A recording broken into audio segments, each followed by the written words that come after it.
bonsoir pour ceux qui sont arrivés en cours de route. Et nous allons commencer cette deuxième présentation par la prière. Et j'invite ceux qui le peuvent à se prosterner avec moi ou à incliner la tête s'ils ne le peuvent pas.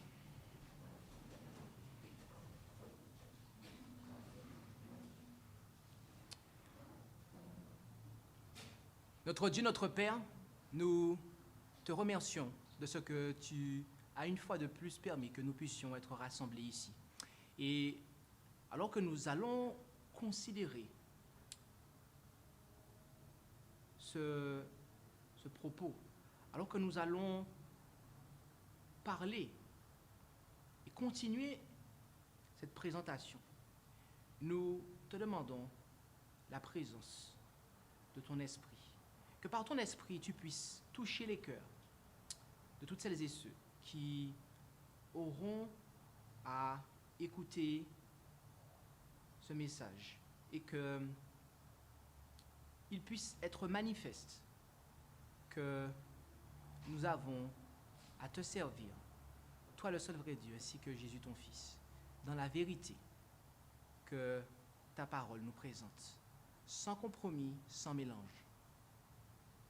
Bénis-nous, sois avec nous, nous t'en prions en Jésus. Amen.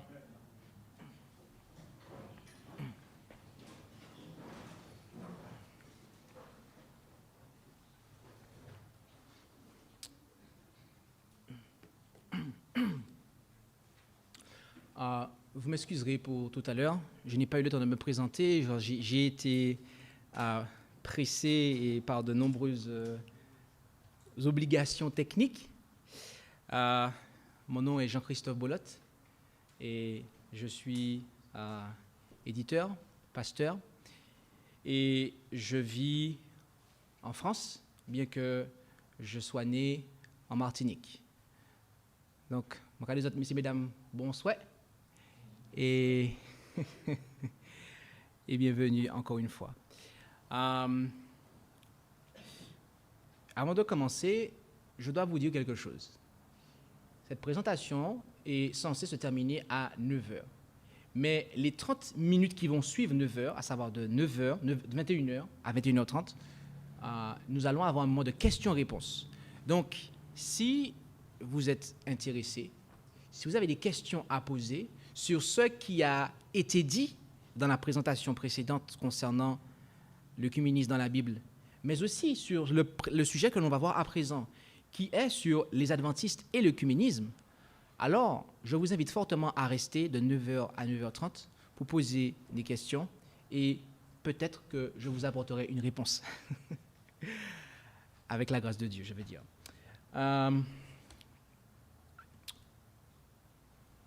Comme je le disais, notre sujet de cette heure est les adventistes et l'œcuménisme. J'aimerais vous parler de votre salut en ce soir. Combien d'entre vous sont intéressés par leur salut? Savez-vous que dans toute l'Écriture, il y a 15 versets où l'expression Dieu, ou devrais-je dire le terme Dieu et salut ou sauveur et délivrance sont séparés de l'article mon, ma, ton, son, notre. Ainsi, nous avons des expressions dans la Bible où il est dit Dieu de mon salut, Dieu de ma délivrance, Dieu de ton salut, Dieu de son salut, Dieu de notre salut. Il y en a 15 versets dans toute l'Écriture où il nous est parlé du Dieu du salut. Et j'aimerais que nous considérions deux caractéristiques du Dieu du salut. La première se trouve dans le premier verset qui est affiché à l'écran, à savoir 1 Chroniques 16, verset 35.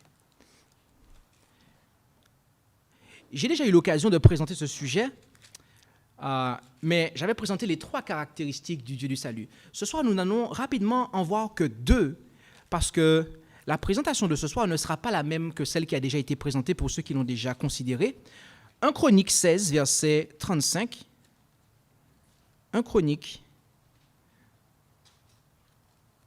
16, verset 35. Et là, il est dit, dites, sauve-nous, Dieu de notre salut, rassemble-nous et nous retire d'entre les nations, afin que nous célébrions ton saint nom et que nous nous glorifions dans tes louanges. Après avoir ramené l'arche à Jérusalem, David entonna un cantique tel qu'il nous est rapporté du verset 8 au verset 36. Et alors qu'il terminait son cantique, le psalmiste a invoqué le Dieu de notre salut en lui demandant de rassembler son peuple, à savoir Israël, et de le retirer des nations. Mes amis, notez la chose suivante, c'est que le Dieu du salut, le Dieu qui sauve, n'est pas celui qui maintient son peuple dans la dispersion et l'amalgame des nations, des dénominations, si vous préférez. Mais il est celui qui le rassemble et le fait sortir de la confusion spirituelle de Babylone. En d'autres termes, du mouvement œcuménique. Bien-aimés, comme vous l'avez sans doute déjà compris avec les 3 présentations qui ont suivi depuis le début de ce séminaire, tout à l'heure nous avons vu la 3e, et hier il y en avait 2. Et je dois vous dire que si vous manquez l'une des présentations, vous aurez du mal à arriver à la fin du séminaire à comprendre l'image globale que ce séminaire est censé dégager. C'est pour cela que vous devez être présent chaque soir jusqu'à samedi, sabbat. L'œcuménisme est contraire au salut de l'homme. Parce que le Dieu du salut sépare son peuple des nations. Il n'y a pas de salut dans l'œcuménisme. Et j'aimerais que nous considérions une deuxième caractéristique du Dieu du salut. Le livre des psaumes contient à lui seul 11 versets nous parlant du Dieu de mon, ton, son et notre salut ou délivrance. Et parmi ces 11 versets, il y en a 2, et je dirais plutôt un, qui méritent notre attention. D'accord ? Et remarquons le psaume 68 et au verset 20 dans la version Darby. Notre Dieu est un Dieu de salut, et c'est à l'Éternel, le Seigneur, de faire sortir de la mort. Ici, le psalmiste déclara que notre Dieu, à savoir le Dieu d'Israël, est le Dieu du salut. Et sur quoi David s'est-il basé pour dire cela? Certainement sur le passage où l'expression Dieu d'Israël apparaît pour la première fois. Rendons-nous en Exode 5 et au verset 20. Exode 5, verset 20, mes amis, est le passage où l'expression Dieu d'Israël apparaît pour la première fois dans toute l'Écriture. Et remarquez dans quel contexte cela apparaît. Après cela, Moïse et Aaron vinrent et dirent à Pharaon, « Ainsi a dit l'Éternel, le Dieu d'Israël, laisse aller mon peuple, afin qu'il me célèbre une fête au désert. » Voyez-vous, la demande qui fut présentée à Pharaon était une demande tout à fait raisonnable, car les Israélites ne pouvaient pas présenter des sacrifices en présence des Égyptiens, et ce sans provoquer une explosion d'animosité religieuse. En effet, parmi les animaux que les Israélites étaient censés abattre pour obéir à ce commandement, eh bien, il se trouvait certains animaux que les Égyptiens considéraient comme étant sacrés, et donc que les Israélites ne pouvaient pas offrir à l'Éternel en aucune circonstance, tout en étant en Égypte, car cela aurait créé un conflit. Et il nous faut savoir quelque chose, c'est que lorsque le Dieu d'Israël a demandé à son peuple d'aller au désert, d'accord, d'aller au désert pour faire une fête, c'est-à-dire de manière à ce qu'il puisse sacrifier en fait. Le sacrifice, mes amis, est associé à l'adoration. Ok? En 1 Samuel 1, verset 3, « Or cet homme, il s'agit d'Elkana, montait de sa ville tous les ans pour adorer et pour sacrifier à l'Éternel des armées à Silo. Et là étaient les 2 fils d'Éli, Ophni et Phinehas, sacrificateurs de l'Éternel. » Donc, Ainsi, adoration et sacrifice sont liés en fait. Donc lorsque Dieu demande à son peuple, lorsqu'il dit à Pharaon, laisse aller mon peuple, afin qu'ils aillent me célébrer une fête au désert, parce qu'ils ne pourront pas adorer là où tu es. Ils doivent s'en aller. Et il demande à son peuple de s'en aller. C'est pour l'adorer. Mes amis, on ne peut pas adorer le Dieu d'Israël, le Dieu de notre salut dans l'œcuménisme. Parce que ce qui va se passer, si véritablement on le fait, c'est qu'il y aura un conflit en fait. Il y aura un conflit. Dieu sait que son peuple ne peut pas adorer dans l'œcuménisme, dans Babylone, sans provoquer l'animosité de la part de ceux qui sont en faveur du mouvement œcuménique. Voilà quelles sont les deux caractéristiques, mes amis, du Dieu du salut. Il est le Dieu qui sépare son peuple des nations et il est le Dieu d'Israël. Et je vous demande de garder ça à l'esprit, que nous parlons ici du Dieu d'Israël.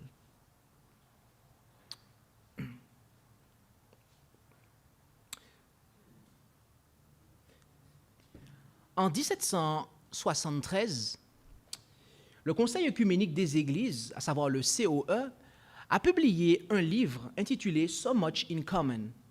Et ce livre contenait des documents intéressants au sujet de la conversation entre le Conseil mondial des Églises et l'Église adventiste du 7e jour. Et nous trouvons l'affirmation suivante à la page 7 de ce livre.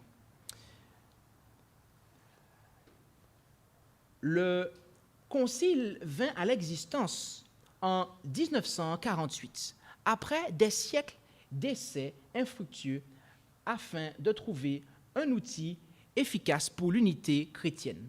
La plupart des principaux théologiens et des réformateurs ont essayé de retrouver l'unité de l'Église du Christ qui avait été perdue dans les batailles spirituelles entre les Églises, et cela sans succès. Au XIXe siècle, les choses commencèrent à changer.